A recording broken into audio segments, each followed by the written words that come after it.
নমস্কার। আজকে আপনাদের নতুন একটি পর্বে নতুনভাবে স্বাগত জানাই। আজকে আমরা যে জিনিস নিয়ে কথা বলবো সেটা হলো নাকের সাইনাস বা নাকের যেটা আর কি সর্দি বা মাথা ব্যথা সংক্রান্ত যে সমস্যাগুলো হয় সেই সমস্ত ব্যাপার নিয়ে আজকে আমাদের আলোচনা। তো এই যে এখন যে সময়টা চলছে, বিশেষ করে আর কি শীতটা একটু কমেছে, গরমটা একটু বাড়ছে, সব সময় দিনে তাপমাত্রা সমান থাকছে না। তো যার দরুন যেটা হচ্ছে, মানে আমরা অনেক সময়ই দেখছি যে একটু মানে অবহেলা করেই আর কি মানে হালকা জামা বা লাইট ড্রেস পরে বেরোচ্ছি, কিন্তু যখন আর কি ফিরছি তখন সন্ধে বা রাত হয়ে যাচ্ছে, তখন ঠান্ডাটা লেগে যাচ্ছে। যার জন্য যেটা দেখা যাচ্ছে যে খুব সহজেই সাইনাসের রোগ বা সর্দি, এই সমস্ত মাথা ব্যথা, এই সমস্ত উপসর্গ নিয়ে আমাদের কাছে পেশেন্টরা আসছেন। তো আমরা যেটা আজকে আপনাদের কাছে যে বার্তাটা দিতে চাই সেটা হলো এই যে দীর্ঘকাল ধরে এই যে এই বারবার সর্দি লাগা, ঠান্ডা লাগা, সামান্য সর্দি সামান্য ঠান্ডা লাগাতেই হাঁচি শুরু হওয়া, মাথা ব্যথা শুরু হওয়া, এটা কিন্তু মেনলি সাইনাসের লক্ষণ। এই জিনিসগুলো আমরা কিন্তু কখনোই অবহেলার চোখে দেখব না। অবশ্যই প্রপারলি এটা ট্রিটমেন্ট করতে হবে।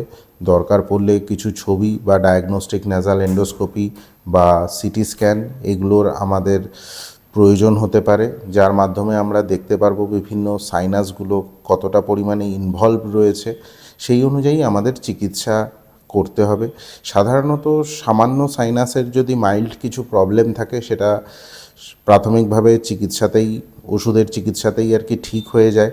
কিন্তু যাদের ক্ষেত্রে এটা ক্রনিক রোগে পরিণত হয়, মানে ধরুন আর কি বিগত অনেক দিন ধরে বারবার ঠান্ডা লাগছে, সর্দি হয়ে যাচ্ছে, খুব সহজেই মাথা ব্যথা হয়ে যাচ্ছে, এই সমস্ত ক্রনিক কেসগুলোতে আমাদের বিশেষভাবে নজর দিতে হবে। সেইগুলোর ক্ষেত্রে ইমেজিংয়ের একটা বিশেষ ভূমিকা আছে, যেমন সিটি স্ক্যান বা ডায়াগনস্টিক ন্যাজাল এন্ডোস্কোপি, সেগুলোর আর কি একটা বিশেষ ভূমিকা আছে, যার দরুন আমরা এই জিনিসগুলোকে আরও স্পষ্টভাবে দেখতে পারবো।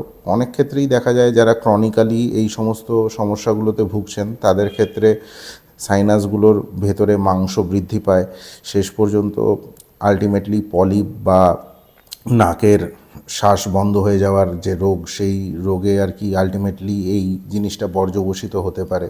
তো অবশ্যই আমরা বলবো, যখনই আপনি দেখছেন যে আপনার সর্দি কাশি ঠান্ডা লাগছে, মাথা ব্যথা হচ্ছে, সঙ্গে সঙ্গে নিকটবর্তী চিকিৎসকের সাহায্য নিন।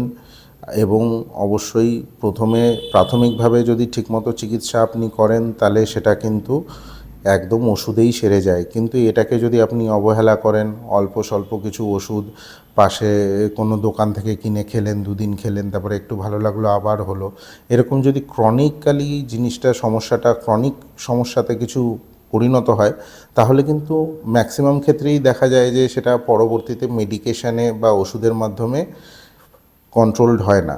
অনেক ক্ষেত্রেই আমাদের যেটা দেখা যায়, সেই ক্ষেত্রে কিন্তু সার্জারি বা ফাংশনাল এন্ডোস্কোপিক সাইনাস সার্জারির সাহায্য নিতে হতে পারে। তো আমার একটাই অনুরোধ আপনাদের কাছে, যে প্রিয় দর্শক বন্ধুরা, আপনারা নিজেদের স্বাস্থ্যের খেয়াল রাখুন। নাক, কান, গলা খুবই গুরুত্বপূর্ণ অঙ্গ।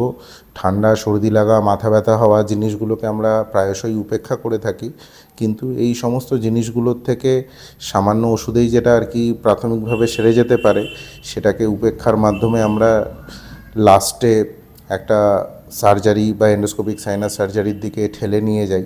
তো অবশ্যই আমরা বলবো যে আর কি আপনারা একটু সচেতন হন এবং জিনিসটাকে ভালো করে গুরুত্ব দিয়ে বিচার করুন, এবং যাতে আমরা খুব সহজেই, খুব স্পষ্টভাবে জিনিসটাকে খুব তাড়াতাড়ি ঠিক করে দিতে পারি।